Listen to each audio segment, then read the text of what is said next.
অস্থির নয়, যেখানে সেখানে চলে যাচ্ছে না, ভগবানের সেবার প্রতি স্থির হয়েছে। মন ভগবানের চিন্তা একাগ্র হয়েছে। আমাদের যে মন, অর্জুন বলেছিল না ভগবানকে যে আমার মন দুর্নিগ্রহ চঞ্চল, অর্জুন বলেছে। তাহলে অর্জুনের মন যদি চঞ্চল হয়, আমাদের মন আরো কত চঞ্চল, তাই না? ওই জন্য বলছে এই চঞ্চল মনটা চঞ্চল রাখলে হবে না, এটাকে একাগ্র করতে হবে, অর্থাৎ সংযত করতে হবে। বলছেন নিষ্ঠা ভগবানে দৃঢ় হয়েছে। আমাদের যে নিষ্ঠা, আমাদের যে নিষ্ঠাটাকে সেও ভগবানের চরণে দৃঢ় করতে হবে, মানে একাগ্র চিত্তে যেটাকে বলা হয়। এবং যিনি ভগবানকে তার একমাত্র আশ্রয় রূপে গ্রহণ করেছেন। আমরা কি, আমরা এই ভক্তিপথে এসেছি মানে কি, আমরা সর্বদা চেষ্টা করব ভগবানকে আমাদের আশ্রয় রূপে গ্রহণ করতে, অর্থাৎ আমাদের আর অন্য কোনো আশ্রয় নেই এটাই মনে ভেবে শুধু ভগবানই আমাদের সব, তাই না? তাই তাকে নিয়ে আমাদের যা কিছু কর্ম সব ভগবানকে অর্পণ করেই তার নামে আমাদের চলতে হবে। আমাদের যে সংসার সেটাও ভগবানের সংসার বলে ভাবতে হবে। আমি যে কর্ম করব সেটাও ভগবানের কর্ম বলে ভাববো, তাই না? ওই জন্য সবকিছু ভগবানের চিন্তায় আমরা নিমগ্ন থাকবো। আর বলছে সমস্ত কলুষ জ্ঞানের দ্বারা সম্পূর্ণরূপে বিধৌত হয়েছে, অর্থাৎ আমাদের মনে তো আমরা কলিহত জীব না, আমাদের মধ্যে সব থেকে কলুষতাটা বেশি, তাই না? হিংসা, কলুষ মানে কি? হিংসা, তাই না? একে অপরের প্রতি হিংসাটা বেশি। সেই হিংসা থেকে আমাদের কিন্তু মুক্ত হতে হবে সম্পূর্ণরূপে। বলেছে বিধৌত হতে হবে, তার মানে কি? ধৌত আর বিধৌত, বিশুদ্ধ আর শুদ্ধ একই জিনিস, কিন্তু তা বিধৌত করতে হবে মানে সেটাকে দূরীভূত করতে হবে। যেমন আমরা গায়ে যে ময়লা টয়লা লেগে থাকে, আমরা স্নান করলে সেটা ধৌত হয়ে যায়, মানে গায়ের ময়লাগুলো চলে যায়। তেমনি আমাদের যে কলুষ আছে, আমাদের মধ্যে যে হিংসা মনোভাবগুলো আছে, সেগুলোকে আমাদের বিধৌত করতে, ধুয়ে তাড়িয়ে দিতে হবে। এবং এইভাবে তিনি মুক্তিমার্গে গমন করেন। অর্থাৎ এইগুলো যদি আমরা করতে পারি তাহলে আমরা সেই মুক্তিমার্গে গমন করবো, অর্থাৎ এখান থেকে মুক্তি পেয়ে যাবো। আর আমাদের 84 লক্ষ জনম ভ্রমণ করতে হবে না, তাই না? আমরা তো অনেক জনম ভ্রমণ করে তবে আজকে তো এই মনুষ্য জনম প্রাপ্তি হয়েছে। আর মনুষ্য জনমটাকে কি বলা হচ্ছে? সব থেকে শ্রেষ্ঠ জনম। কেন? এই জনমে একমাত্র চেতন শক্তি কাজ হয় যে ভগবানকে আমরা চিনতে পারি, তাই না? অন্য কোনো জনমে আমরা ভগবানকে চিনতে পারি কি? পারি না। তাই আমাদের এই মনুষ্য জনমটাকে শ্রেষ্ঠ জনম বলা হচ্ছে। আর এই জনমে আমরা ভগবানের সাধন ভজন করতে পারবো আর এই জগৎ থেকে উদ্ধার হতে পারবো। সেটাই এখানে বলেছে যে এখান থেকে মুক্তি পেয়ে আমরা মুক্তি মার্গে গমন করতে পারবো। অর্থাৎ সেই যেখানে ছিলাম, যেখানে এখনো নিত্য বিরাজমান ভগবান শ্রীকৃষ্ণ লীলাবিলাস করছেন, সেই জায়গায় আবার আমরা যেতে পারবো। সেখানে আগে ছিলাম, আমাদের অহংকার বশত চলে এসেছি, এটা প্রতিনিয়ত মাতাজিরা প্রভুরাও বলে, ঠিক আছে? তাই আমরা পুনরায় সেই ধামে ফিরে যেতে গেলে আমাদের যে এখানে কথাগুলো বলা হলো এইগুলো অবলম্বন আমাদের করতেই হবে। হরি বল। তাৎপর্য প্রভুপাদ কি বলছে দেখা যাক। জয় শ্রীল প্রভুপাদ কি। ভগবান শ্রীকৃষ্ণ পঞ্চতত্ত্ব। তাহলে ভগবান কৃষ্ণ কি? পরম তত্ত্ব। পঞ্চতত্ত্ব নয়, পরম তত্ত্ব। মানে আমাদের সব কিছু সৃষ্টির মালিককে, সেই সর্বেশ্বর ভগবান শ্রীকৃষ্ণ গোবিন্দ। আমার বলে দিল গোবিন্দ। তাহলে ভগবানের আর এক নাম গোবিন্দ, তাই বলে দিলেন গোবিন্দ। তাই এখানে বলছে যে শ্রীকৃষ্ণ হচ্ছে পরম তত্ত্ব। সমস্ত তত্ত্বের মূল কিন্তু ভগবান শ্রীকৃষ্ণ। সম্পূর্ণ ভগবদ গীতা শ্রীকৃষ্ণের ভগবত তত্ত্বার কথাই ঘোষণা করে। তাহলে সমস্ত ভগবত তত্ত্বার যে কথা, মানে তার যে নির্যাস, সব কিছু যদি হিসাব করে দেখা যায়, সমস্ত শাস্ত্র গ্রন্থের মেন কি? সেই ভগবান শ্রীকৃষ্ণ। সমস্ত বৈদিক শাস্ত্রেও সেই একই কথা বলা হয়েছে। পরম তত্ত্বের অর্থ পরম বাস্তব। এখানে পরম তত্ত্বের ব্যাখ্যায় কি বলছে না, পরম তত্ত্বের অর্থ হচ্ছে পরম বাস্তব, অর্থাৎ আমাদের যে শাস্ত্রগ্রন্থ গল্প কথা নয়, রূপকথা নয়, গোপাল ভাঁড়ের গল্প নয়, এটা হচ্ছে একদম পুরোপুরি বাস্তব, তাই না? সত্য, ধ্রুব সত্য, যাকে তত্ত্ববিদেরা ব্রহ্ম, পরমাত্মা ও ভগবান রূপে জানেন। এই তত্ত্বকে কি কি রূপে জানেন না? ব্রহ্ম, পরমাত্মা ও ভগবান রূপেই জানা হয়। ভগবান পরম তত্ত্বের শেষ কথা। তাহলে পরম তত্ত্বের শেষ কথা কি? ভগবান শ্রীকৃষ্ণ, তার ঊর্ধ্বে আর কিছুই নেই। ভগবান বলেছেন, মত্ত পরতরং নান্যত কিঞ্চিদ দস্তি ধনঞ্জয়।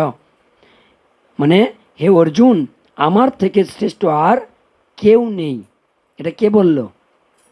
আমরা কেউ নিজেরা বলছি কি? ভগবান চাকা নয়ন বলছে, ঠিক আছে? তার মানে গোল নয়ন, যিনি জগন্নাথ তিনি ভগবান শ্রীকৃষ্ণ, আর তিনি হচ্ছে যেই কৃষ্ণ সেই জগন্নাথ, আর সেই হচ্ছে গৌরহরি আমাদের কলিযুগে। তাহলে সেই চাকা নয়ন বলি, গৌরহরি বলি, আর ভগবান শ্রীকৃষ্ণ বলি, যেই হন না কেন তিনি বিভিন্ন রূপে আমাদের বিভিন্নভাবে লীলাবিলাস করার জন্য অবতীর্ণ হয়েছিলেন। তাই তিনি নিজেই নিজ মুখেই বলছেন এই কথাগুলো।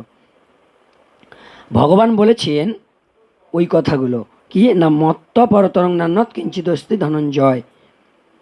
এবার বলছেন নির্বিশেষ ব্রহ্ম সম্বন্ধেও শ্রীকৃষ্ণ বলেছেন ব্রহ্মণ হি প্রতিষ্ঠাহ, অর্থাৎ আমি নির্বিশেষ ব্রহ্মের আশ্রয়। সুতরাং শ্রীকৃষ্ণই সর্বতোভাবে পরাৎপর তত্ত্ব, যার মন, বুদ্ধি, নিষ্ঠা ও আশ্রয় ভগবান শ্রীকৃষ্ণতেই নিত্য কেন্দ্রীভূত। অর্থাৎ যিনি সম্পূর্ণরূপে শ্রীকৃষ্ণের শরণাগত, তিনি নিঃসন্দেহে সমস্ত পাপ থেকে মুক্ত হয়ে পূর্ণ জ্ঞানে পরম সত্যকে উপলব্ধি করেন। তাহলে পরম সত্যকে উপলব্ধি করতে গেলে আমাদের কি করতে হবে? এখানে ভগবান বললেন না, ভগবানের চরণে আমাদের সম্পূর্ণটাকে সমাহিত করতে হবে। অর্থাৎ সর্বসময় বলা হয়ে থাকে, প্রভুরা মাতাজিরা বলেন, শাস্ত্র তাই বলছে, সমস্ত আচার্যরাও তাই বলেন যে কায় মনোবাক্যে ভগবানের সাধন ভজন করতে হবে, তাই না? কায় মানে কি দিয়ে? কায় মানে কি বলছে? আমাদের শরীর বা দেহ। মন মানে আমরা জানি সবাই, আর বাক্য মানে এই কথা। বলে ভগবান কোথায়? উত্তর হচ্ছে ভগবান কথায়। কোথায় না কথায়, এই কথার মাধ্যমে, অর্থাৎ বাংময় তপ মানে ভগবান, বাক্যের মধ্যে ভগবান আছেন, গ্রন্থের মধ্যে ভগবান আছেন, তাই না? বিগ্রহ রূপে ভগবান আছেন। তাহলে ভগবান কোথায় নেই? সর্বত্র বিরাজমান, তাই না? তাহলে আমরা কায় মনো বাক্যে যদি ভগবানের চরণে নিজেকে সমর্পণ করতে পারি, তাহলেই আমরা পরম সত্য তাকে উপলব্ধি করতে পারবো। পরম সত্য কি? ভগবান শ্রীকৃষ্ণই তো পরম সত্য। আর আমাদের এই দেহের মধ্যে পরম সত্য কি আমরা বলি চলতি কথায়? যে আমাদের মৃত্যুটাই হচ্ছে পরম সত্য, তাই নাকি? আমাদের এই দেহের মৃত্যু, আত্মার মৃত্যু হয় না কখনো। আত্মার জন্ম মৃত্যু কিছুই নেই। আত্মা হচ্ছে অস্ত্রতে কাটাও যায় না, আগুনে পোড়ানো যায় না, জলে ভেজানো যায় না, রোদে শুকানো যায় না। ওই জন্য আত্মার কখনো মৃত্যু হয় না, মৃত্যু হয় আমাদের দেহের। অর্থাৎ আত্মা এক দেহ ত্যাগ করে অন্য দেহে চলে যায়। এই দিব্য জ্ঞান প্রাপ্ত হয়ে তিনি অবিচলিতভাবে মুক্তির পথে গিয়ে চলেন। কারা কারা এগিয়ে চলেন? হরি বল। কারা এগিয়ে চলেন বলবেন তো? বাবা বাবা মাতাজি এরকম করে দেখাচ্ছে। ঠিক, আমরা সমস্ত ভক্তরা, যে সমস্ত ভক্ত ভগবানের চরণে নিজেকে সমাহিত করতে পেরেছেন, তারা এইভাবে ধীরে ধীরে উন্নতি মার্গে এগিয়ে যেতে পারেন এবং সেই আমাদের যে আকাঙ্ক্ষিত যে স্থান, যেটা প্রাপ্ত হওয়ার জন্য আমরা ভগবানের চরণে নিজেকে সমর্পণ করছি বা করার চেষ্টা করছি, সেই স্থান সেটা হচ্ছে চিন্ময় ধাম, যেখানে গেলে আমাদের আর জন্ম মৃত্যু জরাব্যাধি কিছুই হবে না, তাই না? হরি বল, হরে কৃষ্ণ। এখানে থাকবে। আচ্ছা, শ্লোক নাম্বার 18, সবাই বলুন। বিদ্যা বিনয় সম্পন্নে ব্রাহ্মণে গবিহস্তিনি ব্রাহ্মণে গোবিহস্তিনি শুনি চৈব সপাকে চ শুনিচৈব সপাকে চ পণ্ডিতা সমদর্শিনা। পণ্ডিতঃ সমদর্শিনঃ। অনুবাদে কি বলছে না, জ্ঞানবান পণ্ডিতেরা বিদ্যা বিনয় সম্পন্ন ব্রাহ্মণ, গাভী, হাতি, কুকুর ও কুকুর ভোজী চণ্ডাল আদি সকলের প্রতি সমদর্শী। তাহলে কি বলছে এখানে, যারা বিদ্যা বিনয় যারা মানে বিদ্যা বিনয় সম্পন্ন ব্রাহ্মণ, আমাদের ব্রাহ্মণ জাতির শ্রেষ্ঠকে আমরা বলি, শাস্ত্রে কি বলছে, জাতির শ্রেষ্ঠ হচ্ছে আমাদের ব্রাহ্মণ। আমাদের কটা জাতি আছে, আমাদের যে মানব জাতির মধ্যে কটা ভাগ করেছে, চারটে। কি কি? পরপর বলুন। ব্রাহ্মণ, ক্ষত্রিয়, বৈশ্য, শূদ্র। তাহলে চারি জাতির মধ্যে শ্রেষ্ঠ কে আছেন? ব্রাহ্মণ। সেই জন্য এখানে সেটাই বলেছে যে বিদ্যা বিনয় সম্পন্ন, ওনার হচ্ছে শাস্ত্র জ্ঞানে খুব পারদর্শী, তাই বিদ্যা বিনয় সম্পন্ন এবং খুব নম্র। বিনয় মানে কি? নম্র। তাহলে তাঁরা হচ্ছেন বিদ্যা সম্পন্ন এবং নম্র ব্রাহ্মণেরা, তাই তাদেরকে জাতির শ্রেষ্ঠ বলা হয়েছে। আর কি বলছে? গাভী মানে গোমাতা। আর বলছে কি? হাতি, সবাই আমরা এগুলো জানি। আর বলা হচ্ছে কুকুর এবং কুকুর ভোজী চণ্ডাল, মানে কুকুরকে যারা খাদ্য হিসাবে গ্রহণ করেন, তাহলে তারা কত নীচ, সর্বোচ্চ থেকে সর্বনীচ সবাই। মানে এখানে শাস্ত্রে বলছে সবাইকে সমদর্শীভাবে দেখা, অর্থাৎ সবাইকে সমান চোখে দেখা হয়, দেখতে হয়, তাই না? এবার তাৎপর্য কি বলছে? জয় শ্রীল প্রভুপাদ কি। তাৎপর্য বলছে কৃষ্ণ ভক্ত কখনোই জাতি বা কুলের মধ্যে পার্থক্য বিচার করেন না। কোনো কৃষ্ণ ভক্ত বিচার করে মা, এই ধরুন আমি নাম ধরে বলছি, কেউ খারাপভাবে নেবেন না, আমি পৌণ্ড ক্ষত্রিয়, আর একজন হচ্ছে দেখা যাচ্ছে শাহ, মানে এনারাও সেই এসসি, আবার কেউ এসটি, আবার কেউ দেখা যাচ্ছে ওবিসি, কেউ হচ্ছে জেনারেল। তাহলে এত রকম আমাদের মধ্যে ভাগ আছে। তাহলে এই ভাগের মধ্যে আমরা কেউ ভাবি যখন ভক্ত হই, সবাই যখন ভক্ত হই, আমরা সবাইকে কী ভাবি মা? সমান ভাবি না? শাস্ত্র তাই বলছে কুকুরকেও আমাদের সঙ্গে সমান ভাবতে হবে। কারণটা কি? কুকুরের সঙ্গে আমরা সমান ভাবতে পারি কি? কেউ ভাবি আমরা সহজে? ভাবি না। কিন্তু ভাবতে বলছে শাস্ত্র। কেন না, কুকুরের মধ্যেও আত্মা আছে, আমাদের মধ্যেও আত্মা আছে, তাহলে সমস্ত প্রাণীর মধ্যে আত্মা আছে, তাই সমস্তটাকে বলছে এক ভাবতে। আত্মাটার কি কোনো প্রভেদ আছে? এক সময় আমিও তো হয়তো কুকুর ছিলাম, আমি আরশোলা ছিলাম, টিকটিকি, গিরগিটি এসব ছিলাম, জোঁক, আবার কুমিরও ছিলাম, বাঘ ভাল্লুক ছিলাম। যাই হোক, তাহলে সকলের দেহের মধ্যে যে আত্মা আছে, সেই আত্মা, জীবাত্মা, এইগুলোর কি পরিবর্তন হয়েছে? তাহলে ভগবান আমাদের দেহের মধ্যে পরমাত্মা রূপে আছেন, আর আমাদের এই জীবাত্মা এক দেহ ত্যাগ করে অন্য দেহে যাচ্ছে। তাহলে সবটাকেই সমান ভাবতে বলছে। তিনিই হচ্ছেন ভক্ত, তাই না? ভক্ত না হলে তারা কিন্তু ভাববে না, তারা এই উচ্চ নিচ ভেদাভেদগুলো করবে, তাই না মা? সেটাই এখানে বলেছে। সমাজ ব্যবস্থার পরিপ্রেক্ষিতে একজন ব্রাহ্মণ একজন চণ্ডালের থেকে আলাদা হতে পারে, অথবা একটি কুকুর, একটি গরু, একটি হাতি প্রজাতিগতভাবে ভিন্ন হতে পারে, কিন্তু ভগবত তত্ত্ব জ্ঞানীর দৃষ্টিতে এই দেহজাত ভেদগুলি নিরর্থক, অর্থাৎ এর কোনো অর্থ নেই। কি গরু, কি কুকুর, কি হাতি, কি মানুষ, কোনো প্রভেদ নেই, শুধু জামার প্রভেদ। আমি এই জামাটা পরেছি, এটা হয়তো একটু অন্যরকম, আর একজন জামা পরেছে সেটা অন্যরকম, আর একজন জামা পরেছে অন্যরকম, এরকম 10জন জামা পরেছে 10 রকম। জামার প্রভেদ আছে, কিন্তু আমাদের ভেতরে যে আত্মাটা রয়েছে এর কোনো প্রভেদ নেই। কারণ ভগবানের সঙ্গে সম্বন্ধযুক্ত হওয়ায় তিনি দেখেন যে সমস্ত জীবের অন্তরে ভগবান শ্রীকৃষ্ণ তার আংশিক প্রকাশ পরমাত্মা রূপে বিরাজ করছেন। একটু আগে যেটা বলা হলো, পরমাত্মা রূপে প্রত্যেকের দেহের মধ্যে আমাদের কোথায় আছে? দেহের কোন জায়গা আছে বলুন তো? হরি বল, জানা আছে? সবাই জানে কিন্তু হেসে ফেলছে বলে বলতে পারছে না। আমাদের দেহের হৃদয়ে রয়েছে, যেটাকে চলতি কথা বলা হয় হৃৎপিণ্ড, যেটা পাম্পের কাজ করছে বলেই আমরাই কথা বলতে পারছি, আমরা চলাফেরা করতে পারছি, তাই না? সেই হৃৎপিণ্ড বা হৃদয়ের মধ্যে আছে ভগবান পরমাত্মা রূপে। তাই পরম তত্ত্বের সম্বন্ধে এই উপলব্ধি হচ্ছে প্রকৃত জ্ঞান। জাতি বর্ণ নির্বিশেষে ভগবান সকলকেই সমানভাবে কৃপা করেন, কারণ তিনি প্রতিটি জীবকেই তাঁর শাখা বলে মনে করেন এবং জীবের অবস্থার বিচার না করে পরমাত্মা রূপে তাঁর সঙ্গে বিরাজ করেন।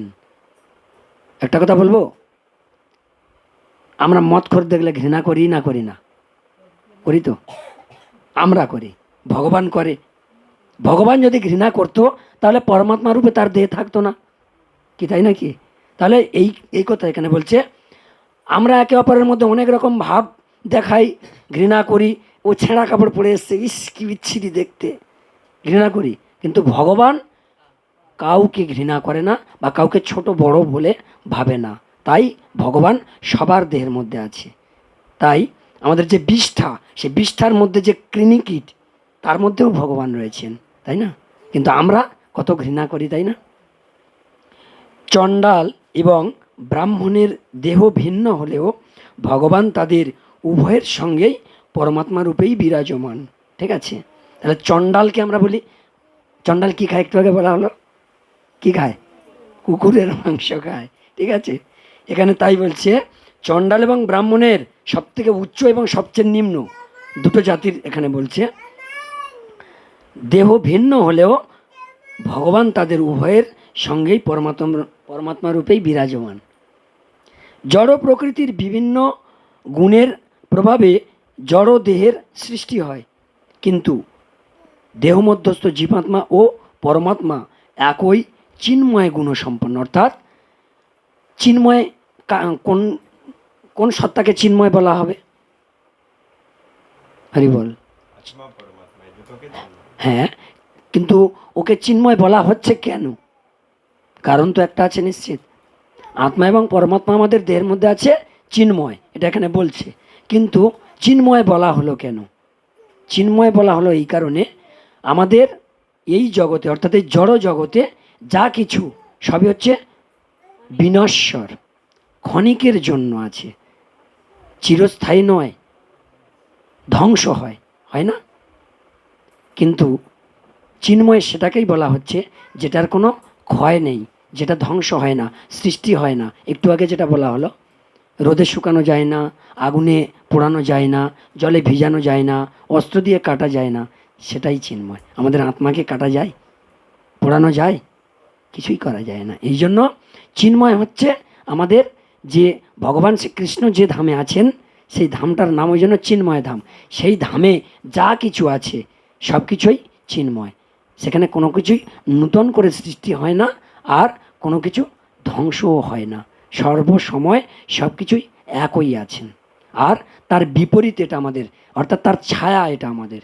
তাই দেখবেন একটা নারকেল গাছ, একটা উদাহরণ দিয়েছে, যে একটা নারকেল গাছ একটা পুকুরের কোলে যদি থাকে, তাহলে সেই পুকুরে যখন নারকেল গাছে সূর্যের রশ্মি পড়ে, ছায়াটা পুকুরে দেখা যায়। এক সময় দেখবেন ওই ছায়াটা পুকুর থেকে উঠতে উঠতে ডাঙার উপরে উঠে এসছে। তাহলে ছায়াটার পরিবর্তন হয়ে যাচ্ছে, এক জায়গা থেকে অন্য জায়গায় চলে যাচ্ছে, ছোট হচ্ছে, বড় হচ্ছে। যখন একদম পুরো মাথার উপরে আসছে, ছায়া দেখা যায় না, একদম পূর্ণরূপে, মানে কি বলবো, 180 ডিগ্রি কোণ হয় যখন, তখন দেখা যায় না। কিন্তু তাই বলে কি গাছটা নেই?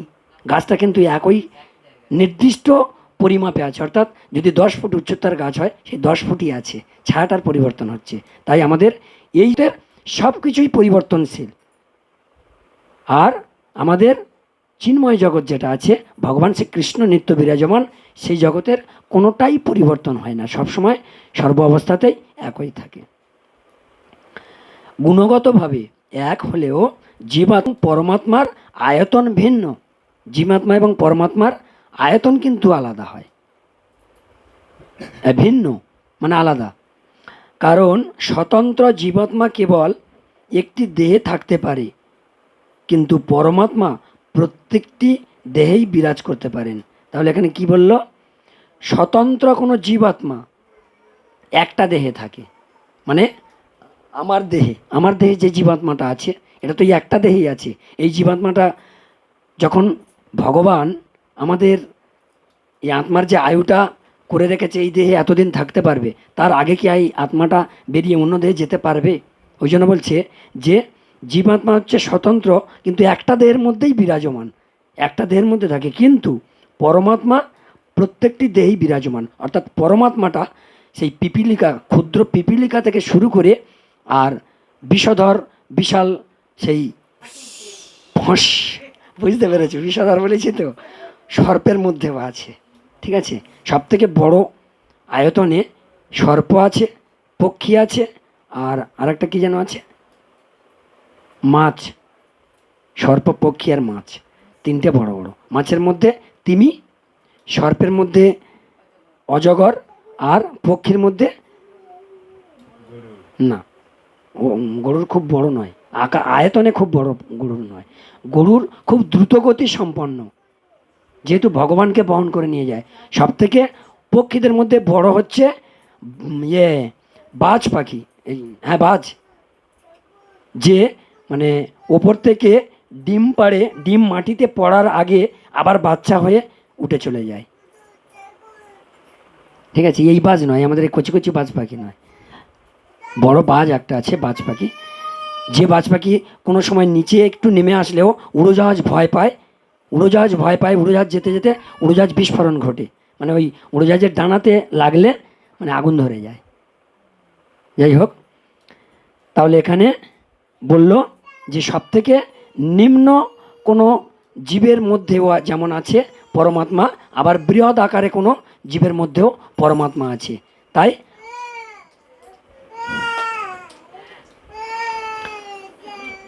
জীবাত্মা কেবল একটি দেহের মধ্যে থাকে, কিন্তু পরমাত্মা প্রত্যেকটা দেহের মধ্যেই আছেন বিরাজমান। কৃষ্ণ ভাবনায় ভাবিত কৃষ্ণ ভক্ত এই তত্ত্ব সম্বন্ধে সম্পূর্ণরূপে অবগত। তাই তিনি প্রকৃত জ্ঞানী এবং সমদৃষ্টি সম্পন্ন। তাহলে ভক্তরা তখন যদি এইগুলো অনুভব করতে পারে, তখন তাদেরকে বলা হচ্ছে কি না, তারা প্রকৃত হচ্ছে সমদৃষ্টি সম্পন্ন, অর্থাৎ সবাইকে সমান চোখে দেখলো, তাই সমদৃষ্টি সম্পন্ন, এবং তিনি প্রকৃত জ্ঞানী যিনি, তিনি ছাড়া এই উপলব্ধি করতে পারবে না কেউ। আমার মধ্যে সেই জ্ঞান যদি আসে তবেই আমি উপলব্ধি করতে পারবো সবাই সমান, একটা পিঁপড়েও যা আর আমিও তাই।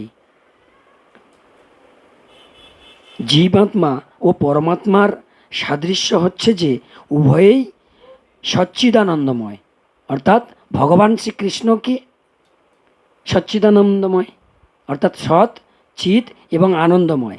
তাই এখানে বলছে আমাদের যে আত্মা আর জীবাত্মা সেটাও সেই সচ্চিদানন্দময়। কেন? আমরা কোন জায়গায় ছিলাম একটু আগে বলা হলো, চিন্ময় ধামে। তাহলে এখানে চলে এসেছি, আর আমাদের দেহের মধ্যে যেটা আছে আত্মা পরমাত্মা, এটাও কি বলা হলো, চিন্ময়, আর ভগবানও চিন্ময়। তাই ভগবানের সঙ্গে মিল আছে, সাদৃশ্য আছে। আর তাদের বৈসাদৃশ্য হচ্ছে, অর্থাৎ এটা হচ্ছে সাদৃশ্য বা মিল, আর বৈসাদৃশ্য অর্থাৎ পার্থক্য রয়েছে কি না, জীবাত্মা অনুচৈতন্য এবং পরমাত্মা সর্বদেহে বিরাজমান বিভু চৈতন্য।